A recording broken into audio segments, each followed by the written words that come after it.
Hi, this is Jaya.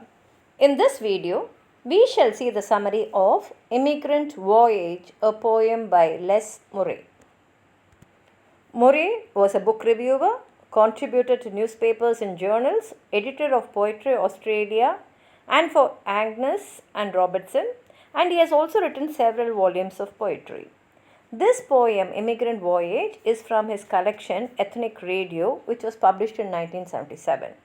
The poem is set on a ship named Goya. After the Second World War, immigrants are seen to travel from Europe to Australia.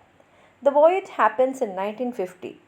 This is the year where there was a mass immigration into Australia. And the poet highlights the barriers they face and their process of assimilation as they struggle to make sense of their two identities. The two identities are one is their origin, that is where they were born, and the other of the destination, the place where they are going to go and settle. Immigrant Voyage is a narrative poem and it is split into 7 parts. And each part is divided into different number of stanzas. The poem begins with an image of a number of ships embarking upon voyages.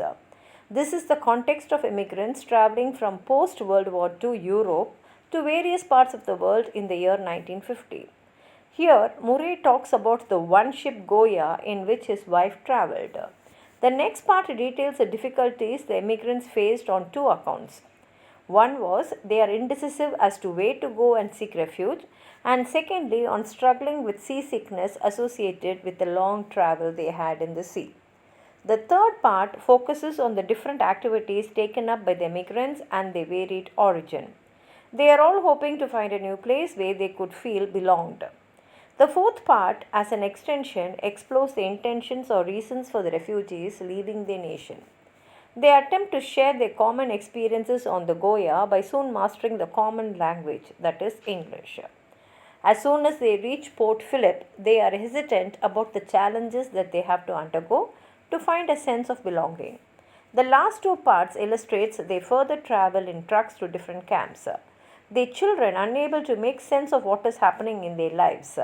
And parents, irrespective of their education, start afresh by doing all odd jobs they get. The poem ends with the beginning lines, and their only hope is they connect with the other people on Goya.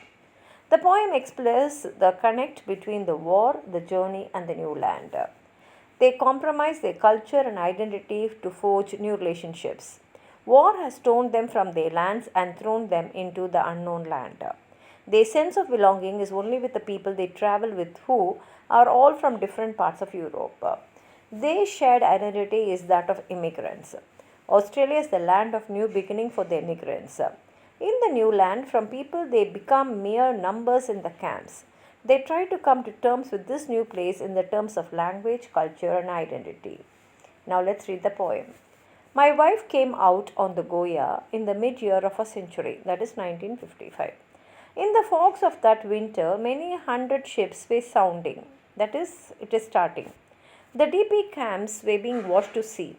The bomb sites and the ghettos were edging out to Israel, to Bisrael, to Brazil, to Africa and America. The separating ships were bound away to the cities of refuge built for the age of progress.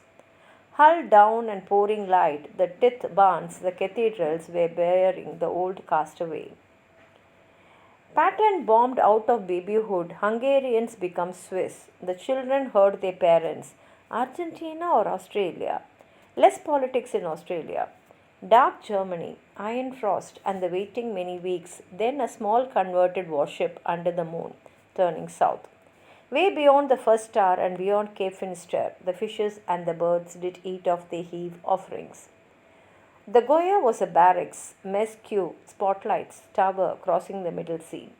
In the haunted blue light that burnt nightlong in the sleeping decks, the tired bunks were restless with coughing, demons, territory.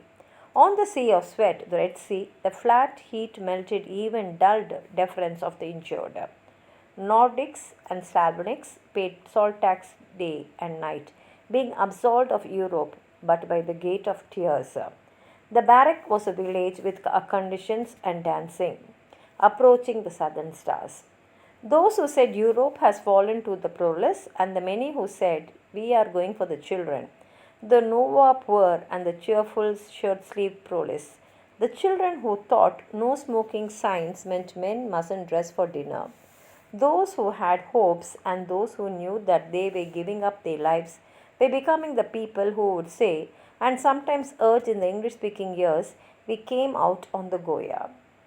At last, a low coastline, old horror of Dutch sail captains, behind it still unknown, sunburnt farms, strange trees, family jokes, and all the classes of equality. As it fell away northwards, there was one last week for songs, for dreaming at the rail, for beloved meaningless words. Standing into Port Phillip in the salt grey summer light, the village dissolved into strange shapes holding luggage. Now they, like the door, Australians below them, were facing encounter with a foreign where all subtlety fails. Those who, with effort, with concealment, with silence, had resisted the collapsed star death, who had clawed their families from it, those crippled by the gravity, were suddenly, shockingly being loaded aboard lorries. They say another camp. One did not come for this, as all the refitted ships stood oiling in the bay. Spectres, furious and feeble, accompanied the trucks through Melbourne. Resignation, understandings, a cheerful speed dispelled at length. That first day, rolling north across the bright savannah, not yet people but numbers, population, forebears. Bonegilla, Nelson Bay, the dry land barbed wire ships from which some would never land. In these, as their parents learned the fresh start music, physicians nailing crates, attorneys cleaning trams, the children had one last ambiguous summer holiday. Ahead of them lay the deep end of the schoolyard, tribal testing, tribal soft drinks, and learning English fast, the wang wang language. Ahead of them, refinements, thumbs hooked down hard at the belts to repress gesticulation. Ahead of them, epithets, vogue, refoke, comma, nausea, things which can be forgotten but first be to be told. And further ahead, in the years of the coffee revolution and the small good renaissance, the early funerals, the misemployed and unadaptable, those marked by the abyss, friends who came on the Goya in the mid-year of a century. Here ends the poem. If you have anything more to add on to what I've said, please write it in the comment box. Like the video, share it with your friends, and if you have not subscribed my channel, please subscribe and support. Thank you.